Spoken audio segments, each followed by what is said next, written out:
خلال الأسابيع الماضية شهد لبنان حركة اعتصامات عديدة لأكثر من قطاع، من مزارعي التفاح للهيئات الاقتصادية، وصولاً لاعتصام اتحاد نقابات النقل البري اليوم احتجاجاً على مناقصة المعاينة الميكانيكية. زارت الاقتصاد مكان الاعتصام أمام مبنى وزارة الداخلية واطلعت على آراء منظمي الاعتصام. نحن اكتشفنا لازم توقف هيدي المناقصه جديده ووقف تنفيذها مع شركه فال اللي هي بتستلم المعاينه الميكانيكيه مع وقف تنفيذ قانون السعر. احنا 20 سنه صرنا مكويين من التصرف التهميش لنا. هذا كنقابي، اما كمواطنين فيش مواطن عم ياخذ حقه، هذا شيء ما بيجوز. يعني المعاينه من مالك لتارك لقبض ارواح لشو؟ اذا مضبوط هن عم ينموا نوي خير لهالشعب بينزلوا الاسعار. محامي الشركة الرابحة نبيل معاد أكد للاقتصاد إنه السعر الحالي غير مبالغ فيه، وأوضح طريقة تقسيمه. نحن ب$5 زيادة عم بعمل لك 13 مركز إضافي وعم حدث لك الأربعة الحاليين وشغلهم. يعني أنا لما بشغل 4 مراكز ب$20 بس في اي 17 مركز أكيد بدي يصير شغلهم $70-80. لما أنا بدي إجي أقول إنه خلي القطاع تديره الدولة اللبنانية، هذا قرار الدولة اللبنانية. أنا بداخل شركة خاصة بمناقصة ربحت أو خسرت ما إلي أتدخل بقرارها.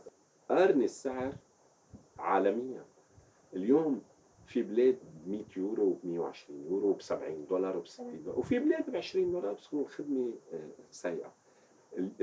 السعر نحكى عنه كثير وما بعتقد هذا سعر، وبالعكس هذا سعر معقول جدا نسبة لباقي الدول.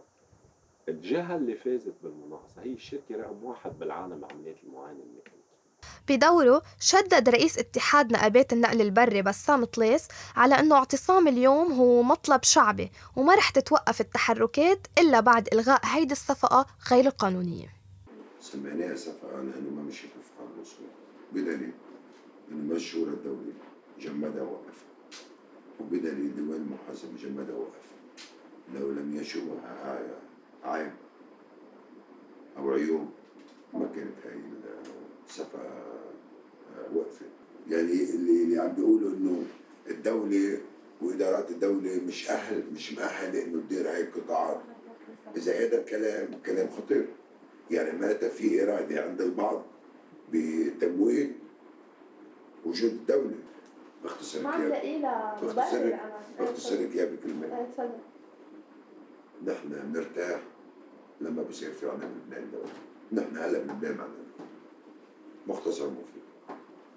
السجال حول هذا الموضوع بعده حاد بين الطرفين، خصوصاً مع تأكيد طليس على تصعيد التحركات ابتداءً من 17 الشهر الحالي.